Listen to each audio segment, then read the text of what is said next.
Melihat raport kita, apakah merah atau memuaskan atau cukup memuaskan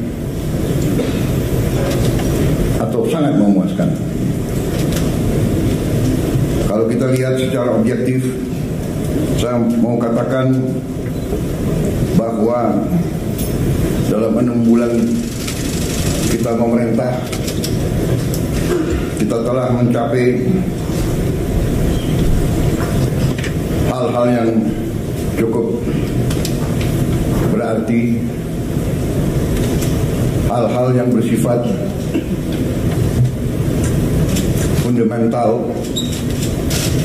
memperkuat landasan kebangkitan kita sebagai bangsa. Kita telah menghasilkan 28 kebijakan baru. Kebijakan-kebijakan tersebut yang berhubungan langsung dengan hajat hidup rakyat kita. Kita lakukan dalam waktu yang cukup singkat, yang tidak diperkirakan bahwa kita mampu mencapai itu dalam waktu yang singkat. Walaupun 28 kebijakan baru, namun produk-produk untuk mencapai kebijakan-kebijakan tersebut saya hitung mungkin lebih dari 100, bahkan mendekati 200. Jadi satu kebijakan mungkin membutuhkan beberapa produk. Apakah itu Kepres, apakah itu PP, apakah itu Perpres, apakah itu Inpres, apakah itu sekedar hanya surat edaran. Tetapi inilah bagaimana kita menjalankan roda pemerintahan. Saudara-saudara sekalian, saya ingin kita secara objektif menilai diri kita. Kalau kita tidak objektif, kita bisa masuk jebakan bahwa kita menganggap diri kita sudah mampu padahal kita tidak mampu. Kita sudah melihat bahwa arah kebijakan kita benar padahal tidak benar.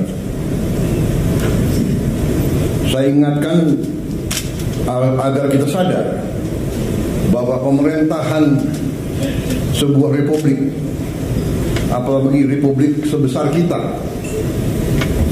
republik yang mewadahi dan menaungi 280 juta manusia lebih,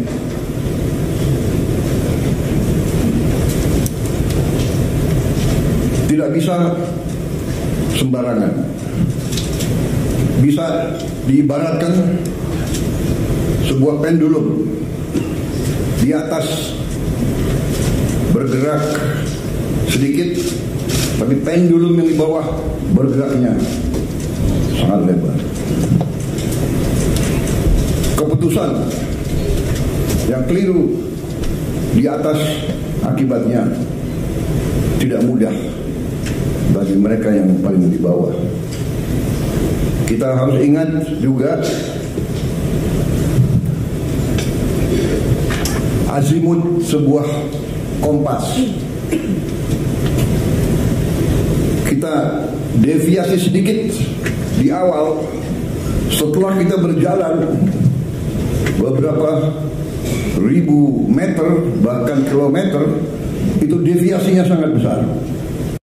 Di ujungnya sudah menyimpang jauh sekali. Saudara-saudara, dalam memerintah, saya ingatkan kepada kita sekalian bahwa sumber kekuasaan kita, sumber wewenang kita adalah Undang-Undang Dasar Negara Republik Indonesia tahun 1945.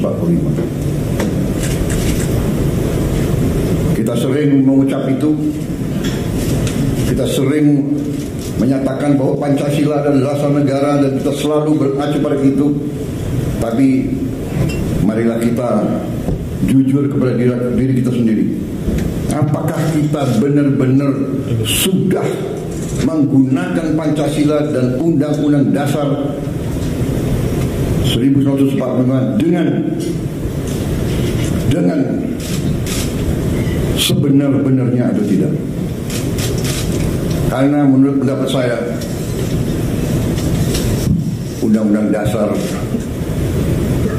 kita, Undang-Undang Dasar 1945 sungguh suatu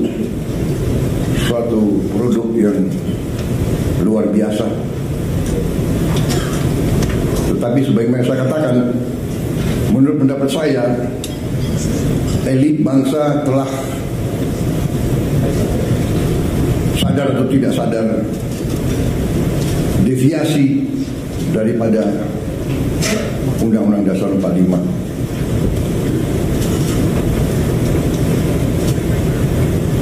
Telah deviasi dalam beberapa hal yang mendasar.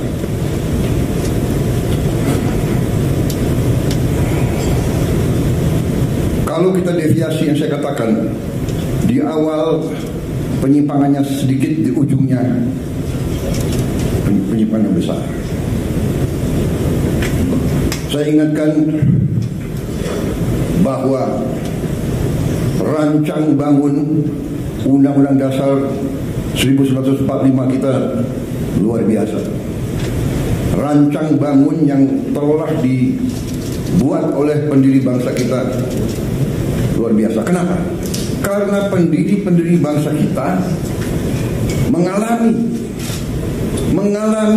penjajahan, mengalami imperialisme, mengalami penindasan, mengalami kapitalisme yang dibuat untuk menjaga bahwa rakyat kebanyakan tetap miskin. Pendiri bangsa kita mengalami penjajahan imperialis, dua imperialis yang dialami, Barat, Belanda, dan Jepang. Sekarang kita baik, dan kita harus baik. Kita tidak mau dendam. Kita tidak dendam sama bangsa Belanda, tidak dendam. Kita tidak dendam dengan bangsa Jepang. Tapi kita pernah dijajah, pernah ditindas. Kekayaan kita diambil terus menerus.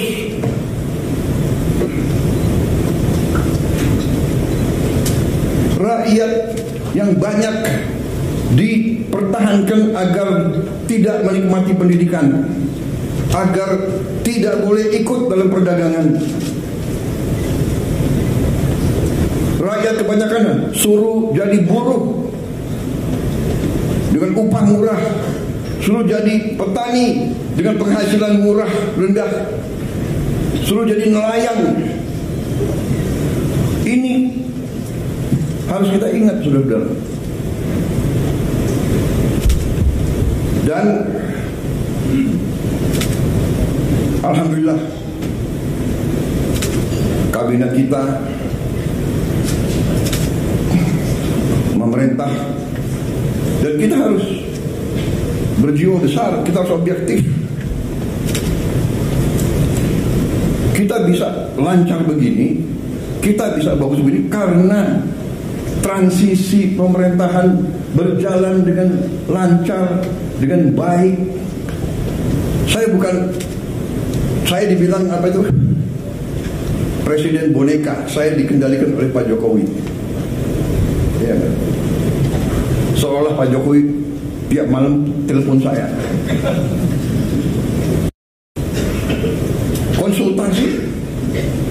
Iya, itu seorang pemimpin yang bijak, yang konsultasi, minta pendapat, minta saran. Beliau 10 tahun berkuasa, Saya minta, saya menghadap beliau nggak ada masalah. Saya menghadap Pak SBY tidak ada masalah. Saya menghadap Ibu Mega tidak ada masalah. Kalau bisa menghadap Gus Dur nggak bisa. Bisa menghadap Pak Harto, iya kan? Menghadap Bung Karno kalau bilang, loh, minta pandangan, minta saran. Pak Jokowi berhasil 10 tahun, orang suka tidak suka. Masalah ijazah dipersoalkan. Nanti ijazah saya ditanya-tanya. Iya kan? Ini ada wartawan banyak ya. Bukan, sudah biasa ya. Kita ini di mana-mana saya katakan, dunia ini sedang penuh ketidakpastian. Ya. Dunia penuh dengan ketidakpastian.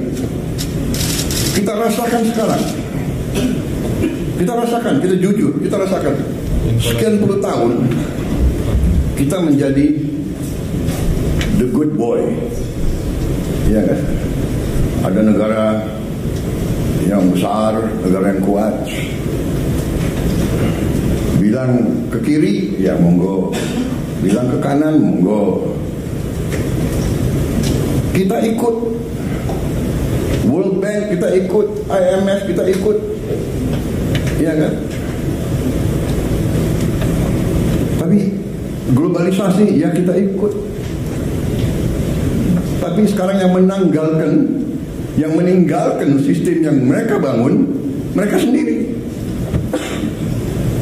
Free trade, monggo. Kita bingung jadinya. Yang dibilang Menteri Keuangan sudah di luar negeri ya. Sekarang ekonom-ekonom yang belajar sekian puluh tahun, sekarang harus belajar lagi. Prof, iya kan? Harus belajar lagi. Dan memang kita perlu belajar lagi. Tapi kalau saya kita punya Undang-Undang Dasar 45 yang merancang itu, yang membentuk itu, mereka yang melihat dan merasakan, oh, imperialisme kayak begini, penjajahan kayak begini. Mengalami Belanda, Jepang, mengalami pergolakan 28 tahun kita merdeka, 28 tahun kita merdeka, tidak pernah berhenti dari campur tangan asing. Peristiwa Madiun seolah itu komunis, ternyata yang membawa musuh Semaun semua itu adalah Belanda, difasilitasi oleh Belanda. Belanda kuasai Batavia, semua lapangan terbang dikuasai. Bagaimana dia bisa sampai Madiun? Terus DITI, dokumen keluar, Belanda, bahkan bukan DITI, Snoek Hogronya juga Sandi Yuda, intelnya Belanda. Saudara-saudara, ini saya sampaikan terus karena kembali kita punya kekuatan Undang-Undang Dasar 45, khususnya di bidang ekonomi adalah pasal 33. Kalau disimak, setiap negara yang sedang bangkit punya semacam pasal 33. Jadi saudara-saudara, 6 bulan yang kita telah kerjakan, ternyata menurut saya kita boleh bangga dengan prestasi kita. Dan untuk itu saya ingin mengatakan bahwa sungguh-sungguh saya apresiasi, saya terima kasih kepada semua menteri, wakil menteri, kepala badan, wakil kepala badan dalam tim kita, dalam kabinet merah putih. Saya merasa kita bisa mencapai ini karena kerjasama yang baik di antara kita. Saya merasakan teamwork Dalam 6 bulan kita kabinet paripurna hanya 6 kali. Ratas-ratas juga tidak terlalu sering. Saya paham sebagian dari Anda mungkin ketemu saya tidak sering yang kita inginkan. Tetapi hasil kita, hasil diskusi kita, hasil keputusan kita terwujud, terlaksana, dan dirasakan oleh rakyat Indonesia. Saudara-saudara, apa yang ingin saya sampaikan? Mari kita lihat dengan tolok ukur yang objektif, yang jelas. Salah satu tonggak pemerintahan di setiap negara adalah mampu atau tidak kita menjaga inflasi.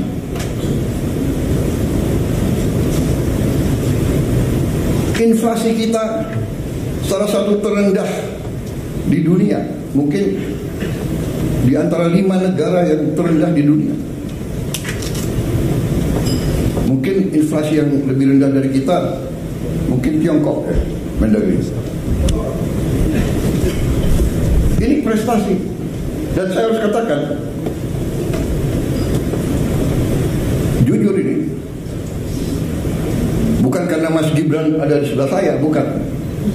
Ini objektif. Ini salah satu hasil daripada kepemimpinan dan manajemen Pak Jokowi.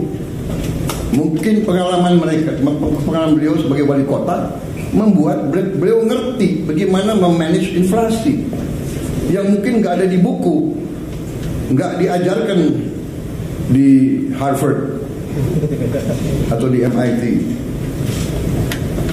Ada lulusan Harvard nggak di sini? Saya tidak. Saya sangat kagum sama Harvard. Saya ingin masuk dulu, nggak bisa masuk. Bisa masuknya ke toko bukunya aja. Yang penting Harvard. Wih, ini kebablasan nih, kok wartawan terus di sini. Tapi kita demokratis ya. Coba angkat tangan yang mengizinkan wartawan tambah 5 menit di sini. Angkat tangan. Oke. Demokrasi, Anda boleh di sini 5 menit lagi. Terima kasih.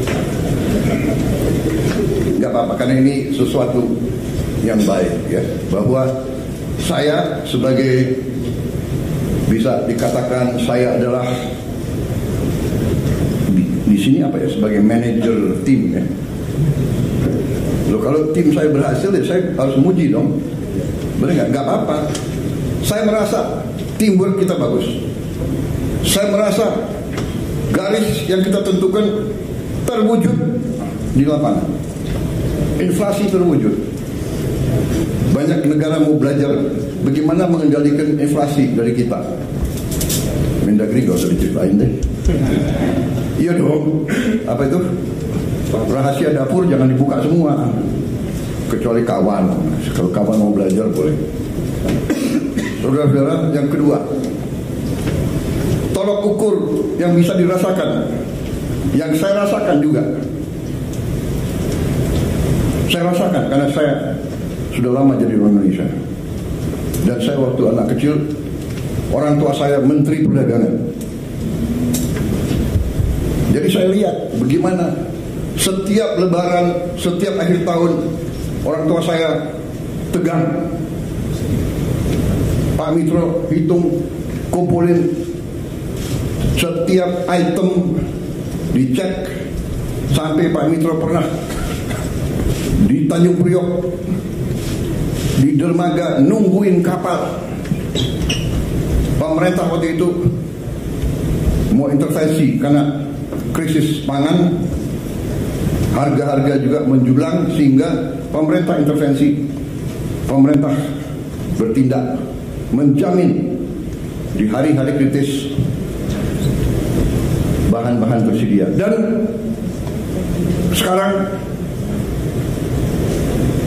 pemerintah yang saya pimpin, saudara-saudara, berhasil menjaga stabilitas harga pangan di saat-saat yang selalu harga pangan kurang bisa dikendalikan. Akhir tahun, Natal, akhir tahun, dan Lebaran. Alhamdulillah, akhir tahun, Natal, dan Lebaran tahun ini di masa pemerintahan kita harga-harga aman, stok pangan tersedia.